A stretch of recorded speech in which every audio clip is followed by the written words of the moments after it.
All right, everybody, welcome back. So this is going to be episode 112 of my continuing mainline construction series, and this is still phase one. And as in episode 111, you saw that I leveled off all the bench work here. Now I begin the process of drawing it, and being that everything is level at a one section, I'm able to easily draw everything out. So right now I'm just drawing out using a template that actually Bob made when he built the Huntington and Hartford. So this template came over with the layout, and I'm able to rebuild the layout using the same template he did. So this is actually a pretty cool thing to do. So basically I'm working on Jenkins curve here, and we're going to be putting in all these radiuses. But I have to draw out where the elevated track is going to be so I can cut it out accurately, not only to accommodate the radiuses, but also to accommodate the catenary towers as well. So stay tuned, and I'm going to show you another installment. All right, so I took these alignment gauges, and what I did is I traced them out for each radius. I traced them out on a piece of cardstock. I made 8 per radius, and then what I did is I cut them out and I assembled them, and now I can get a good visual on the actual radius and what the track's going to look like when it's in there. I just couldn't see it with just these 4 metal pieces sitting in the middle of the roadbed there, so I just needed a little bit more. So what I'm going to do is I want to make sure that I'm cutting this bench work once, so I only get one shot at this. So I want to make sure I'm cutting at the right size, not too big, also not too small. So I'm going to do this on this side, and then also I'm going to do it on the other side of the layout as well, because I want to make sure that everything is going to fit just so. So once this is done, then I'll be able to easily cut out this section. So what I'm going to do is I'm going to tack these down with some thumbtacks, and then measure with the catenary bridge, and then I'm going to do the same on the other side. Once I know that I have the measurements correctly, then I'll be able to cut this section out and raise it up. So let me get to work, and then I'll show you the end result. All right, so the use of the templates was an okay idea, but I changed up because I wasn't getting the result that I thought I was going to get from it. So what I did is I started using some spare pieces of track, and I started lining them up as I would, just like the templates, but I wanted to actually see how the track would look. And I also put a catenary bridge in just to start measuring it out. And what I did was I put this distance to the edge of this block as 3/4 of an inch, and that's based on the manufacturer of this bridge. And I was able to reduce the original track centers from 2 3/4 to 2 1/4. So that's good. Now the other side of the layout where the roundhouse is, there's a double track main, and that also has 2 1/4 inch spacing on center, and which is fine because the old H&H used to run the long passenger car, so I should not have any problems with side swiping, but I will test it out. Now what I decided to do is I'm actually going to put in track on this corner temporarily, just to see and make sure everything is spaced properly, and then I'm going to draw it in for the straight section, and then also use the same track and move it over to that corner just to make sure everything is measured up correctly there. Now I only have 15 pieces of track in that box, but I'm going to have a case on order very soon, and we're going to get started. So let me get this pieces of track in, and we're going to see how the measurements look, and move on to the next step. All right, everybody, so I was able to get the first main, or the test main in, and this is a 32-inch radius. But I decided to have a little fun tonight. I'm going to run a test train, the first test train on the proposed Jenkins curve. Today is February 28th, 2024, and mark this day in this calendar, this layout, because this is going to be the first train to test run the future Jenkins curve.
All right, let's take it back.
All right, so I'm going to move on to the next track, and then we'll do the same test, and then we're going to finish this up and hopefully test. I'm also going to test to see if I've had any type of side swipes, but I don't think I will. But let me get on to the next track. All right, so I got the second piece in, and the second piece went a little bit smoother than the first one. So I'm glad I did it this way because it's really giving me an accurate representation of what it's going to look like. So on these two tracks here, I got a 3 inches on center, which is consistent all the way down. And then what I'm going to have to do is angle this. Instead of coming straight, it's going to angle over here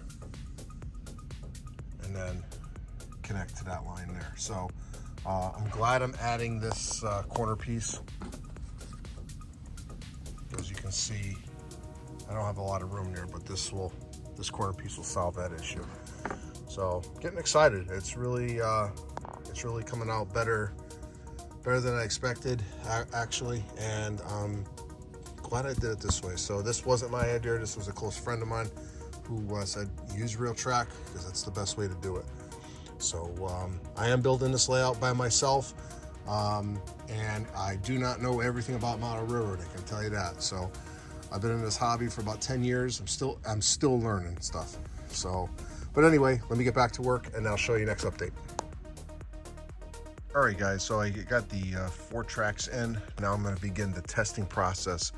And basically what I'm going to be doing is taking this engine here and just running with a couple cars. I'm going to test each track with the exception of this one because this one's already been tested. So I'm going to test the last 3 tracks, and then we're going to do the test with the Rapido cars to make sure that we don't have any side swipes. So let's get started.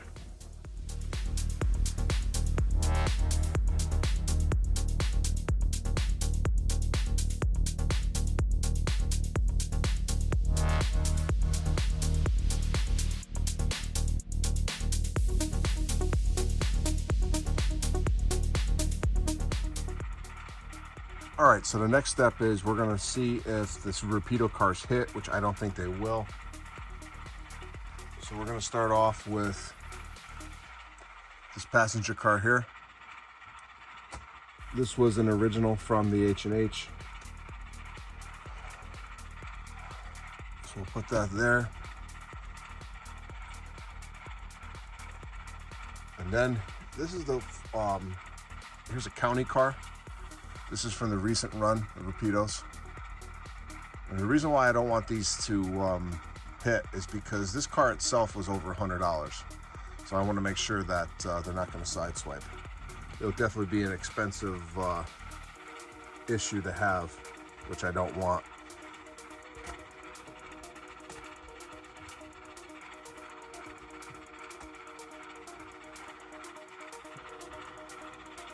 So let's take a look. Move the camera a little bit closer. There we go.